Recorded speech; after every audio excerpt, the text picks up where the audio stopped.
The South Robertson Neighborhood Council, what kind of things does it get involved with?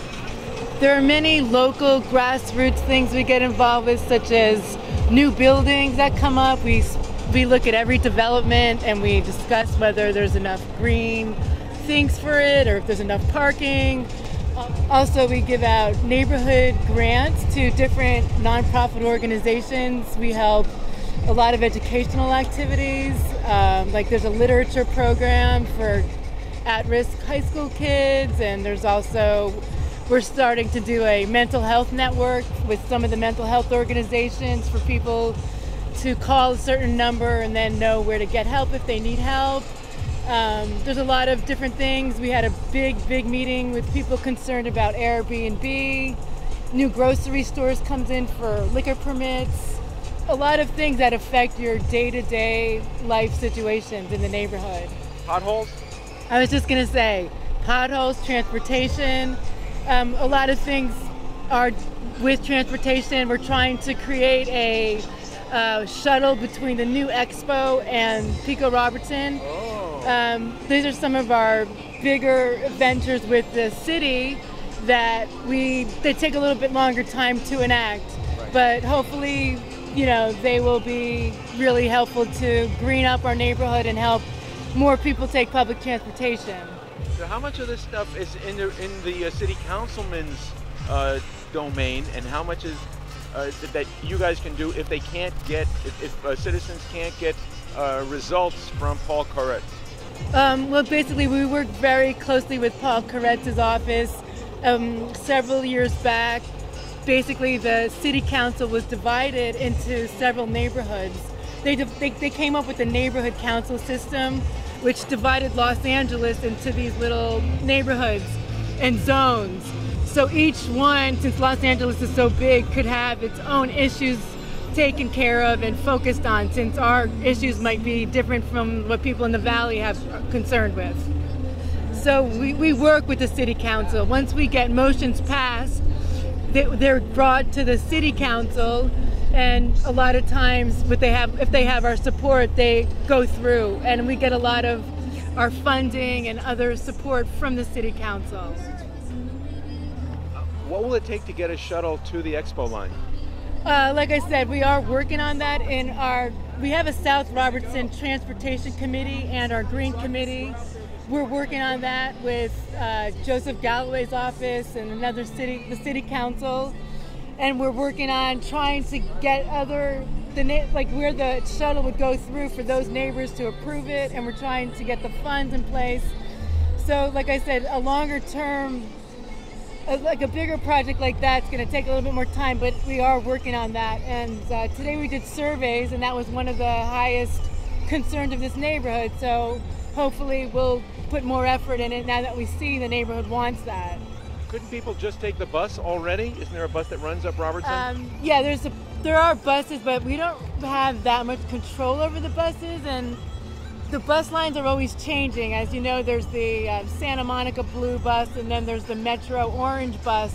There used to be a bus that ran more frequently up Robertson. Right now it's not running so frequently, once an hour, so that really doesn't help. We're trying to get something that would focus on like rush hour before work, like from 7 to 10, and then again in the evening from like 5 to 8, in addition to the 1 hour bus. Are you religiously Orthodox yourself? Yes, I am. Is there any concern among Orthodox passengers on the Expo line that they might encounter harassment if they're looking especially Orthodox, especially the men who can, it's harder to hide if they might be? Is there any, has been any exploration of that issue yet? No, I haven't heard of anything. I feel that we haven't had any anti-Semitic gestures or people being targeted because they're Orthodox, not that I know of to date. I've gone to the Public Safety Committee, and that's not, fortunately, at least in this neighborhood, I haven't heard of anything like that up to this point. You mean on public transit?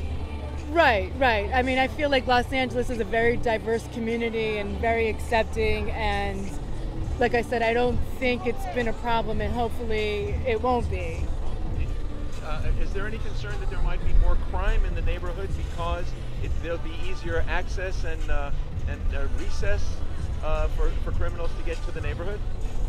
You mean access, or to get to and from the neighborhood, that there might be more crime?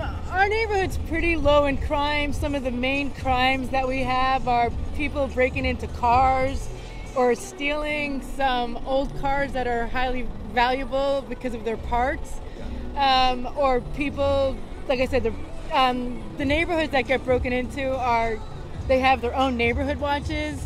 But in terms of like the hate and violent crimes, we're pretty low on that. We do have some gang-related shootings that, again, are related to the gang, and they're more like not random targeted people. And in terms of the rest of the neighborhood, it's pretty much the burglaries and like, don't leave your stuff in the car because that's making yourself a target. Don't leave your packages outside of the house because people will take those.